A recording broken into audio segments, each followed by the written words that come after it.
São 10h33, estamos de volta com o programa do Povo e agora nós vamos conversar com a Lidiana Beltrame Menezes. Ela é advogada especialista em Direito da Família e Sucessões. Muito tempo que ela não vem e já estávamos com saudade. Lidiana, ótimo dia para você. Ótimo dia, Gliciana. Um prazer estar aqui novamente com vocês. Quero desejar já um ótimo dia, ótima semana para você, para todos os nossos ouvintes. E aos poucos a gente vai retomando a rotina aí de pós-final de ano, né? Verdade, verdade. Pois é, vamos falar de um assunto que está deixando muitas pessoas com dúvidas, que é aumento do salário mínimo e as implicações na pensão alimentícia. E para começar aí, já tirando dúvidas que já perguntaram, o salário mínimo ele sofreu reajuste, então já está valendo. E a pensão alimentícia, como fica? Também vai mudar? Isso aí, Gliciana, é uma dúvida que está sendo recorrente dos meus clientes e os ouvintes com certeza podem ter essas dúvidas também. Então vamos lá, a gente sabe que o salário mínimo aumentou e agora ele está no valor de R$ 1.518. E muitas pensões são pagas com os valores baseados na pensão alimentícia.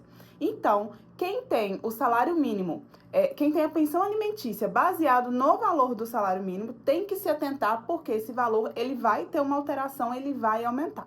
Então, eu já trouxe aqui para os nossos ouvintes os valores. Então, com o novo valor do salário mínimo de R$ 1.518, quem paga 15% de pensão alimentícia vai pagar agora R$ 227,70. Vou falar para os nossos ouvintes já irem anotando aí quem precisar. 20% do novo salário mínimo vai dar R$ 303,60. 25%, R$ 397,50. Quem paga 30% vai pagar R$ 455,40.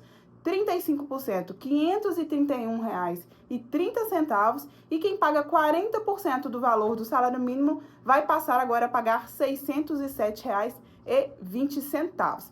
Lembrando, gente, que a pensão alimentícia é aquele valor determinado pelo juiz para garantir que a criança ou que o adolescente cresça de forma saudável, para garantir a subsistência daquela criança ou adolescente. Então, geralmente, quem não tem a guarda, né, ou o pai ou a mãe que não está com a guarda, ele vai pagar essa pensão alimentícia para contribuir nas despesas daquela criança ou daquele adolescente, tá, Gliciana? E faz até dó, porque tem gente que paga 10%, que é baixíssimo, 15%, R$ 227. R$ 227, 15%. É muito pouco. O que compra para uma criança com 200 e poucos reais? E ainda reclama, fala que é muito, né? Fala que é muito, que a pessoa está gastando, né, com ela, deixando a criança de lado. Porque baseia nas brigas do casal. Tem que pensar no bem-estar do filho. Exatamente. E outra coisa, a gente tem que lembrar também que esse início de ano tem gastos extras. A gente tem matrícula de escola, uniforme, material escolar. Então, são gastos que eles têm que ser contabilizados. Esses gastos, eles têm que entrar também no cálculo da pensão alimentícia. Não como uma despesa mensal, porque ela não ocorre todo mês, mas como uma despesa anual. Então, na hora de fazer a somatória, para poder chegar ao valor, né, adequado, indicado da pensão alimentícia, a gente tem que levar em consideração esses gastos. Assim como, por exemplo, também um botijão de gás, que eventualmente você não compra todo mês, mas dependendo do número de pessoas na casa, você vai comprar de 2 em 2 meses, de 3 em 3 meses. Então, são gastos que às vezes as pessoas esquecem de colocar na planilha, esquecem de contabilizar, mas que também tem que ser levados em consideração. Verdade. E a pensão alimentícia, ela é sempre baseada no salário mínimo? Boa pergunta. Algumas pessoas acham que sempre vai ser, né?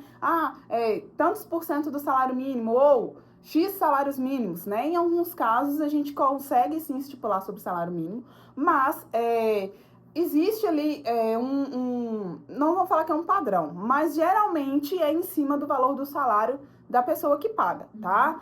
Não temos aquela questão de ter que ser 20% ou 30%, isso é um mito, não existe essa obrigatoriedade.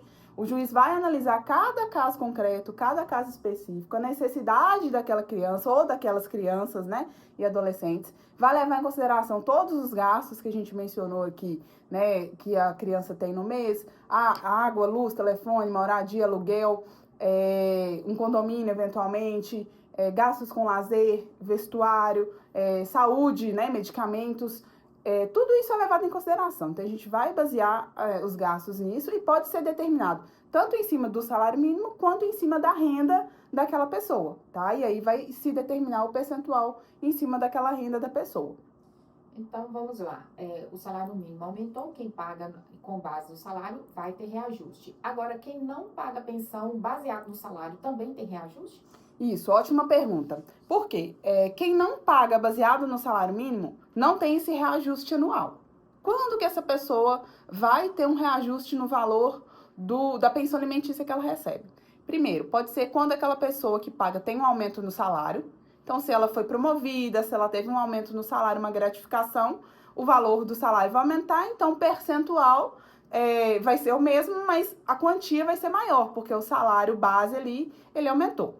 Ou então, quando as necessidades dessa criança aumentarem, ou seja, agora a criança está fazendo um tratamento dentário, ou está fazendo um tratamento médico, ou entrou em cursinho, está fazendo alguma atividade de lazer que antes ela não fazia e esse gasto aumentou. Então, aí a pessoa pode pedir um aumento, né, uma majoração do valor dessa pensão paga. E também, da mesma forma, pode se reduzir, né? Não pode somente aumentar, mas também a gente pode reduzir o valor dessa pensão alimentícia. Trocar de trabalho, por exemplo, e receber menos. For mandado embora, né? Muitas vezes a gente faz um acordo já colocando que, em caso de desemprego, em vez da pessoa pagar, por exemplo, 30% do valor do salário, ela vai pagar 20% do salário mínimo, ou 25% do salário mínimo. Isso pode ser acordado, pode ser estipulado e também pode ser determinado na sentença, tá? O juiz pode colocar isso lá se não for um acordo. Então, se a pessoa está desempregada, ou se os próprios gastos da criança diminuem, por exemplo, a criança estava fazendo um tratamento, estava fazendo uma aula e agora ganhou uma bolsa, não paga mais por essa atividade. Ou a criança já entrou na fase ali da adolescência, já não tem tantos gastos mais, então a gente consegue diminuir também. Claro que a gente tem que comprovar toda essa situação, a gente tem que comprovar os gastos e as necessidades, tudo no processo para que isso seja analisado pelo juiz e ele vai verificar se realmente tem que aumentar ou diminuir o valor aí dessa pensão alimentícia, tá? Certinho. Faltam 20 minutos para as 11 horas. Se tiver alguma pergunta para fazer para a Lidiana, pode mandar aqui, tá, gente? No nosso Facebook, na página da Rádio 993 ou também no nosso WhatsApp. Ô, Lidiana, eu não sei, né, se está dentro do assunto, mas já houve essa dúvida, até o comentário de algumas pessoas. Por exemplo, aqui em Itabira, as pessoas que trabalham na Vale têm a PR, né? E outras empresas também têm essas participações de lucro. Em caso de pensão alimentícia, a pessoa tem direito ao valor da PR ou participação de lucros, dependendo da empresa? Isso é um benefício que a empresa dá, né? A gente tem uma variação de entendimento nesse sentido, Gliciane. Geralmente, tá, o juiz consegue analisar a necessidade e determinar se vai ser incluído ou não. Eu vejo que na grande maioria, quem paga tem uma certa objeção em pagar essa quantia. Mas, se o juiz determinar, ele é obrigado a pagar. O que a gente vê aqui, geralmente o valor que é colocado sobre esse percentual é um pouco menor. Então, por exemplo, a pessoa paga 30% do salário dela de pensão. Na PR, ela não vai pagar 30%. Ela paga, às vezes, ali 5% do valor que ela recebe. Ou ela se compromete que quando ela receber aquele valor, ela vai adquirir alguma coisa para aquela criança ou adolescente. Ou não, eu não vou dar um percentual, mas eu vou arcar com os gastos do material escolar, do uniforme, da matrícula, por exemplo. Então, a gente pode fazer essa compensação.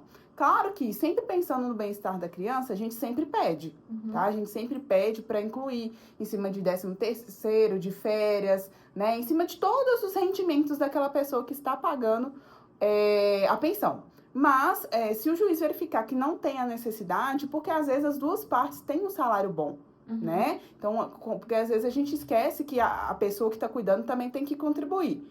Quem não está com a criança, contribui. Mas quem está com a criança também tem uma carga muito grande, né? Geralmente as mães, em sua grande maioria, elas têm a carga muito grande, porque não é só questão financeira. Às vezes levar e buscar a criança na escola, né? Numa atividade de lazer, uma aula de natação, violão, futebol. Também, às vezes, tem que cuidar da alimentação, dar um almoço, dependendo da idade da criança. Então, tudo isso daí faz com que aquela pessoa que está com a guarda, ela também perca um pouco do seu tempo, perca entre aspas, né? Dedique o seu tempo que ela poderia estar fazendo outras coisas que quem não está com a guarda, né? Não dedique esse tempo para aquela criança. Então, nós temos sempre que analisar e compensar, porque não é só a questão financeira. Uhum. Então, muitas vezes, a carga da pessoa, né, que está com aquela criança é muito maior, para a gente não falar que é sempre, Uhum. né? Então, se as duas partes têm uma boa condição, pode ser que o juiz analise e entenda que não é necessário. Mas a gente geralmente pede, o juiz costuma conceder também esse pedido para que seja incluído aí também valores sobre esse percentual que eles recebem, né? Ou APL ou APR, dependendo da empresa, e também gratificações, tá? Isso é permitido por lei, tá? Não tem nada, nenhum impedimento, não tem nada que impeça que a pessoa que está pedindo a pensão inclua esses benefícios aí também no pedido, tá? Nos cálculos. Entendi. O mesmo vale para quem recebe pensão alimentícia, tem direito a 13º e o valor sobre férias. Isso, exatamente. Então, esse benefício, por exemplo, cartão alimentação, tem empresas que fornecem cartão alimentação.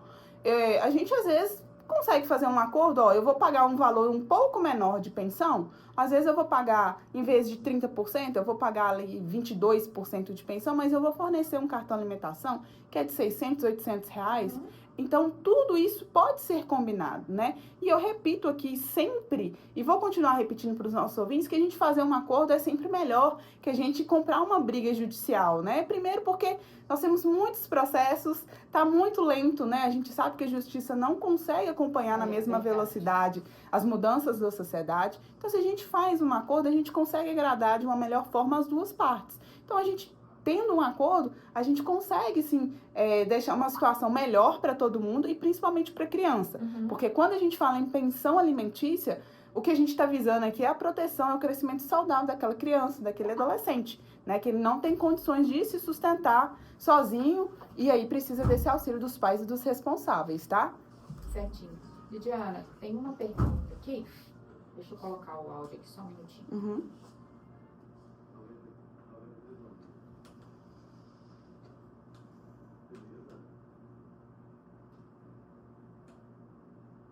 Emoção, ao vivo é assim. Não está conseguindo ganhar um pouco por causa desse problema, né?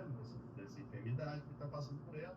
E segundo ele, a filha dele tem 16 anos, ela já trabalha, talvez como menor aprendiz, e ele falou que está pagando uma pensão para ela de R$400, mesmo agora eles estão sem renda. Ele pensava, e ela viaja sozinha, segundo ele e a esposa, a ex-esposa, né? A mãe do menino tem boas condições, também já tem um ganhamento. E ele quer saber se tem como ele reduzir essa pensão, principalmente nesse momento que ele está impossibilitado de voltar a trabalhar. No inicinho aqui, você não conseguiu ouvir? Você quer ouvir de Não, novo? eu acho que eu consegui Conseguiu entender. entender? Se não tiver, você me fala. Então, Lidiana, conseguiu ouvir direitinho? Vamos só recapitular aqui, então, para ver se eu entendi corretamente. Se você quiser, eu volto ao início, porque o início eu acho que não deu para você ouvir. Se quiser, eu volto aqui. Não, mas eu acho que deu para entender. Tá. O pai paga pensão de R$400 para a filha que tem 16 anos, né? E faz menor aprendiz, né? Faz esses programas de menor aprendiz. Então, ela recebe um auxílio ali, uma ajuda de custo. E ele quer saber se ele consegue retirar ou diminuir essa pensão, porque ele está desempregado, né? Essa é a dúvida do nosso ouvinte. O que acontece? Independente se os pais estão empregados ou desempregados, a obrigação de ajudar os filhos, ela continua, tá? Então, não é porque os pais não estão juntos ou porque o pai ou a mãe está desempregado que essa obrigação vai deixar de existir. O que pode acontecer é a redução, como a gente falou aqui, no pagamento, no valor do pagamento dessa pensão alimentícia. Ele falou que está pagando R$400. Está dando pouco mais de 25%, não chega a dar 30% do valor do salário mínimo, né? Ele não vai conseguir retirar essa pensão alimentícia, tá? Essa pensão alimentícia, ela vai continuar sendo obrigatória, pelo menos até os 18 anos. A não ser que ele demonstre, e aí é um caso bem assim raro, exceção, de que ela possui totais condições de se bancar. E assim, quando a gente fala de estar sozinho, se mantendo sozinho, a gente fala pagar um aluguel, pagar uma luz, pagar alimentação, pagar todos os gastos sem nenhuma ajuda. A gente sabe que esses programas aí de menor aprendiz, essas coisas, dão um auxílio, mas é um auxílio pequeno, é uma contribuição pequena, né? Então, se ele comprovar que ela, além disso, tem outras rendas, ele pode até conseguir retirar. Mas é muito difícil. São situações assim, as situações que eu já vi são bem pontuais, são situações que o menino é um gênio que já tá ganhando mais dinheiro que o pai. Não. Né? Então, aí realmente você consegue comprovar. Mas Sim. na situação dele, a gente teria que analisar mais profundamente, claro, que aqui a gente está falando só baseado na informação que ele passou, né? Que são informações bem amplas. A gente teria que analisar o caso específico, em concreto. Mas o que ele pode fazer é tentar entrar um acordo para talvez reduzir um pouco desse valor, porque ele está desempregado e futuramente, quando ele se empregar, ele poder contribuir de uma forma maior, com um valor maior. Mas eu já adianto para ele, para todos os nossos ouvintes, que os juízes, no geral, eles não estão vendo com bons olhos essa questão do pai estar alegando desemprego. Por quê? Muitas vezes a gente sabe que as pessoas deixam o emprego para não pagar pensão ou para diminuir o valor de pensão. Então, tem juiz que está pedindo um histórico da carteira de trabalho para verificar se o pai fica saindo de emprego ou se realmente a pessoa trabalhou muitos anos e agora foi mandada embora. Então, tudo isso é analisado. O que eu acho interessante esse ouvinte fazer? Verificar com a filha se ele consegue, quais são as condições dela, e entrar talvez com um processo para pagar o valor um pouco reduzido de pensão enquanto ele está desempregado e, eventualmente, quando ele se empregar, pagar um valor maior, né? Ele pode procurar a defensoria, nós temos também a FUNSESI, que tem ali a parte do SAGE, que ajuda as pessoas que não têm condições, ele consegue fazer isso através desse auxílio, mas não é um processo tão rápido, tá? Pode ser até que ele empregue antes desse processo. O principal é ele não deixar de pagar. E nem mesmo pagar menos, porque se ela quiser entrar com o processo para executar, ele vai ser obrigado a pagar e vai pagar com juros e correção, tá? Então vai ser muito pior a situação dele. Vai ser preso, né? Exatamente. Pode penhorar bens, pode ser preso, né? Que a gente chama de prisão civil. Então tem que ter muito cuidado. E outra coisa que as pessoas confundem fez 18 anos, tem que parar de pagar pensão? Não, tem que entrar com um processo que a gente chama exoneração de alimentos, para que o juiz determine que essa obrigação de pagar essa pensão alimentícia seja encerrada. Se a pessoa fez 18 anos e quem paga a pensão não entrou com o processo, simplesmente largou para lá, essa pessoa que fez 18 anos pode entrar com processo contra ele e essa pessoa tem que pagar retroativo, tá? Então tem que tomar muito cuidado com isso, que as pessoas muitas vezes acham que com 18 anos, depois que fez 18 anos, já pode pagar a pensão, né? Não é automático. Até porque, às vezes, com 18 anos, a pessoa está entrando na faculdade, né? Tá ali iniciando seus estudos do nível superior, ainda precisa de ajuda. Então, até os 22, 24, 26 anos. Então, a gente sempre tem que analisar. O juiz sempre vai analisar. Porque não quer dizer que com 18 anos vai entrar com processo também e vai encerrar. Isso independente se for menina ou menino? Independente se é menina ou se é menino, se é o pai ou se é a mãe que está pagando pensão. Ou se são os avós, que a gente tem também a pensão avoenga, né? No caso da pessoa não ter o pai ou a mãe viva, ou às vezes o pai e a mãe não têm de fato condições de contribuir, os avós fazem a complementação dessa pensão. Então, independente do filho ser homem ou mulher, ou de quem está pagando ser a mãe ou o pai, ou mesmo os avós, tá? A gente tem que ter esses cuidados. Tem outra pergunta, Lidiana? Eu vou colocar aqui para você só um minutinho.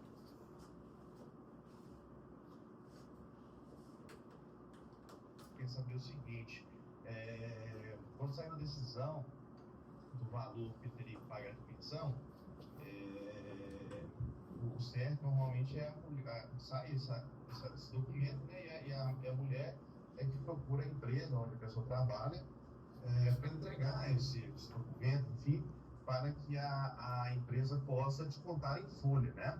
Ele está dizendo que a mulher não quis procurar a empresa, a mulher não quis que esse pagamento fosse feito, né, já descontado em folha, e ele quer que seja. Ele está perguntando se ele pode levar esse documento, como que ele faz quando a mulher não procura a empresa para entregar esse documento, para já vir descontado em folha. Perfeito, ótima pergunta do nosso ouvinte. O que acontece? Em regra, nós temos que quem recebe a pensão acaba ficando responsável por levar essa documentação na empresa.